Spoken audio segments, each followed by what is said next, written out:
Hallo und herzlich willkommen in der Linkster Academy. Ich bin deine Deutschlehrerin Julia und heute habe ich ein ganz spezielles Thema für dich.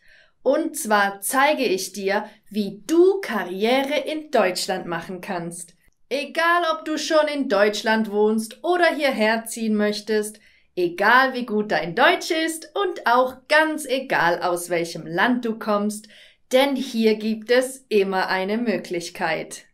Das Video ist in mehrere Kapitel unterteilt, so dass du die für dich wichtige Information direkt finden kannst.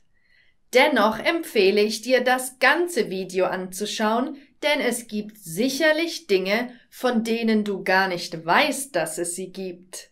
Und damit du nicht alles mitschreiben musst, habe ich ein PDF mit allen wichtigen Informationen und Websites erstellt, das du dir kostenlos herunterladen kannst. Den Link findest du unter dem Video. Bereit? Dann geht's los. Was du als allererstes brauchst, ist ein Traum oder ein Ziel. Stell dir vor, dass alles in Deutschland möglich ist. Was ist dein Traumberuf? Wo siehst du dich in 5 oder in 10 Jahren? Mit diesem Gedanken im Kopf kannst du beginnen, deine Karriere zu planen. Schreib es auf jeden Fall in die Kommentare, damit wir uns hier gemeinsam unterstützen und neue Ideen oder Freunde finden können. Schreib auch, wenn du Fragen hast, und ich oder die Community werden versuchen, dir zu helfen. Falls du jetzt denkst, du kannst das nicht schaffen, stopp! Du kannst das schaffen. Es ist sicher nicht immer einfach und es kostet viel Zeit. Aber das ist die Zeit, in der du am meisten lernst und dich am stärksten weiterentwickelst. Also, Ärmel hoch und an die Arbeit. Je besser du dich vorbereitest und je mehr Zeit du in deine Zukunft investierst, umso besser wird deine Karriere laufen. Wir beginnen mit der Frage, wie kannst du nach Deutschland kommen, um zu arbeiten? Es kommt darauf an, aus welchem Land du kommst und welche Qualifikation du hast. Wenn du aus der EU oder einem EFTA-Staat kommst, dann kannst du ohne Erlaubnis oder ohne Visum nach Deutschland kommen und hier arbeiten, egal welchen Beruf du hast. Wenn du aus den USA, Australien, Neuseeland, Israel, Japan, Kanada oder der Republik Korea kommst, kannst du auch ohne Visum nach Deutschland einreisen und eine Aufenthaltserlaubnis beantragen. Wenn du aus einem anderen Land kommst, dann musst du vor der Einreise ein Visum beantragen. Das kannst du bei der deutschen Botschaft in deinem Land bzw. bei deinem Konsulat machen. Achtung! Wenn du noch keine Ausbildung oder ein Studium gemacht hast, solltest du das auf jeden Fall machen, denn das brauchst du, um ein Arbeitsvisum zu erhalten. Und du willst ja bestimmt auch gutes Geld verdienen, oder? Dazu erzähle ich gleich mehr. Mach auf jeden Fall mal den Quick-Check der deutschen Bundesregierung. Dort kannst du ganz schnell herausfinden, was du brauchst, um in Deutschland arbeiten und leben zu können. Du hast schon eine Ausbildung? Was sollst du als nächstes tun? Wenn du schon eine Berufsausbildung oder ein Studium im Ausland abgeschlossen hast, dann kannst du eine Aufenthaltserlaubnis beantragen, damit du in Deutschland arbeiten kannst. Wenn du in dieser Situation bist, dann ist es jetzt deine Aufgabe, einen Job zu finden. Und das geht so. Im Internet gibt es jede Menge Jobbörsen, in denen du nach freien Stellen suchen kannst. Dazu gehören zum Beispiel die Agentur für Arbeit, die Börse der Bundesregierung oder zum Beispiel Indeed. Dort findest du tausende Stellen, auf die du dich bewerben kannst. Jetzt fragst du dich bestimmt, wie man eine Bewerbung schreibt. Kein Problem. Auf der Website der Arbeitsagentur findest du wichtige Informationen und Hilfe, damit du deine perfekte Bewerbung schreibst. Es ist wichtig, dass du dir Zeit dafür nimmst und dich gut informierst, was ein Arbeitgeber von dir möchte. Und das ist auch der beste Tipp, den ich für dich habe. Wenn du dich bewirbst, geht es darum, was dein Arbeitgeber will und nicht so sehr darum, was du willst. Wenn du es schaffst, in deiner Bewerbung zu zeigen, dass du alles hast, was der Arbeitgeber sucht, dann hast du viel bessere Chancen, den Job zu bekommen. Einem Chef ist es total egal, was du mit deinem Leben machen willst und welche Träume du hast. Ein Chef sucht jemanden, der eine Arbeit macht, und zwar gut. Das klingt jetzt vielleicht ein bisschen hart, aber that's the game. Für manche Berufe braucht man in Deutschland eine Anerkennung, zum Beispiel Ärzte, Anwälte, Lehrer oder Ingenieure. Das heißt, Deutschland prüft, ob deine Ausbildung mit dem deutschen Beruf gleichwertig ist. Über das PDF kannst du prüfen, ob dein Beruf dazugehört. Die gute Nachricht ist, für die meisten Berufe brauchst du das nicht. Wenn du schon ein abgeschlossenes Studium und einen Arbeitsvertrag bzw. eine Zusage für einen Job hast, dann kannst du eine blaue Karte EU erhalten. Dadurch ist es für dich leichter, eine dauerhafte Aufenthaltsgenehmigung in Deutschland zu bekommen. Alle Infos dazu findest du auf der Website des BAMF. Ein weiterer Tipp von mir, um deine Karriere vorwärts zu bringen, sind die Plattformen LinkedIn und Xing. Das ist im Prinzip wie Facebook, nur für Jobs und Karriere. Mach dir auf jeden Fall Profile dort und nutze die Möglichkeiten, die dir diese Portale geben. Du möchtest gerne studieren und bist unsicher, was du tun sollst? Ein Studium in Deutschland ist definitiv eine gute Investition und öffnet dir so viele Türen für eine erfolgreiche Zukunft. Und das Beste ist, es gibt keine Studiengebühren an öffentlichen Hochschulen.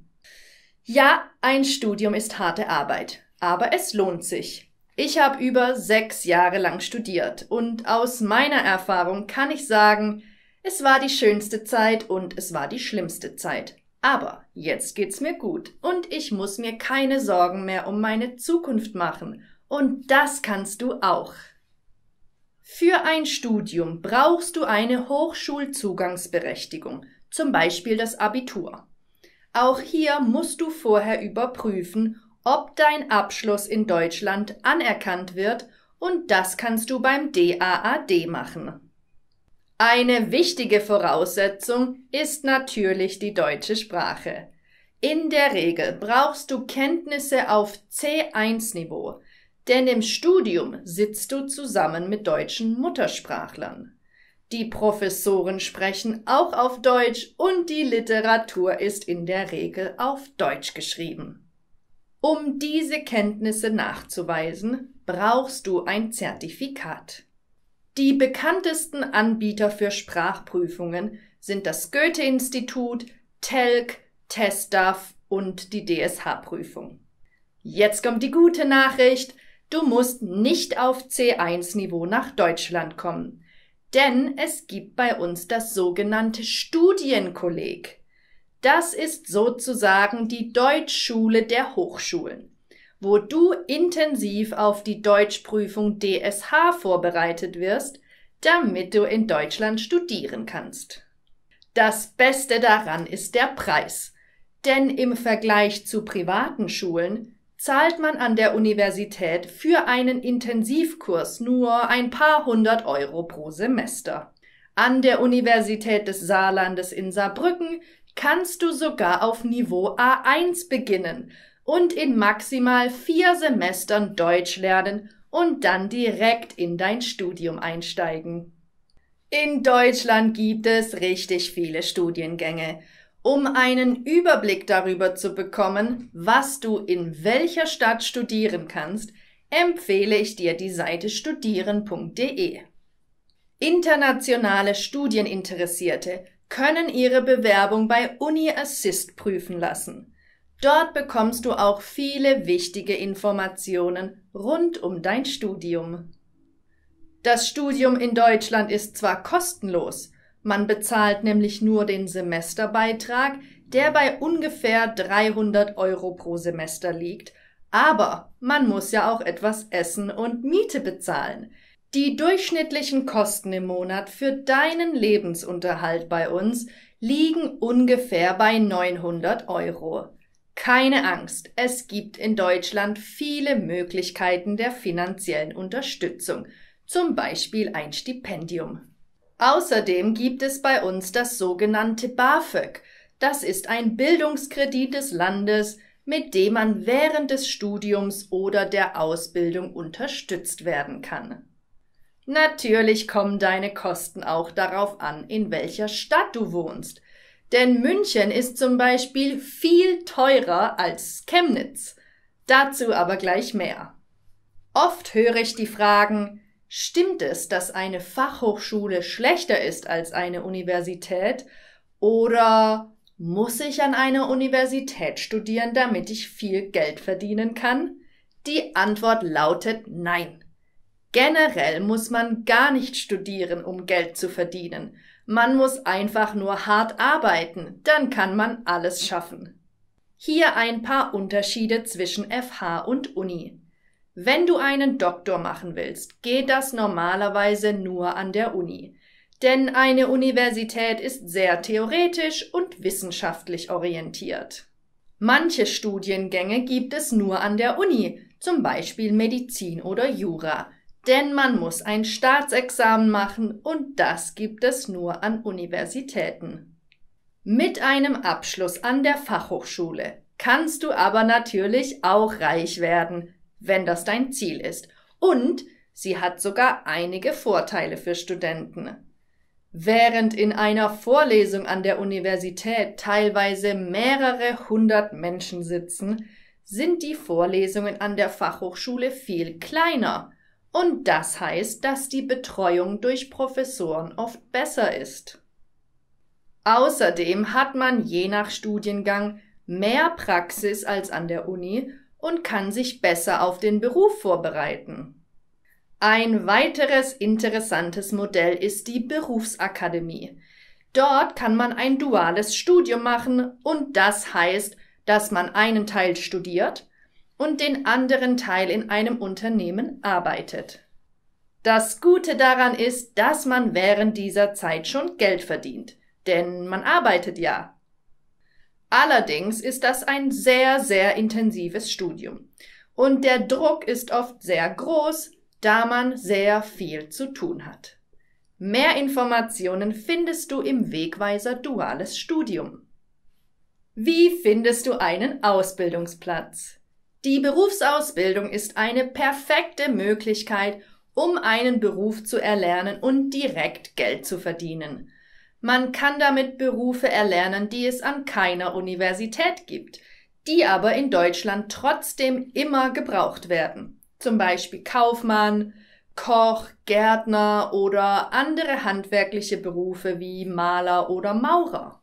Eine Berufsausbildung dauert im Schnitt 3 Jahre. Man arbeitet einerseits im Betrieb, aber andererseits lernt man die Theorie in der Berufsschule. Das Gute an der Ausbildung ist, dass man dafür kein Abitur braucht. Man kann sich mit einem Haupt- oder Realschulabschluss bewerben. Der Nachteil ist, dass man in den ersten Jahren nur sehr wenig Geld verdient. Nach der Ausbildung hat man dann aber zahlreiche Möglichkeiten, um Karriere zu machen. Viele machen sogar erstmal eine Ausbildung und beginnen danach ein Studium.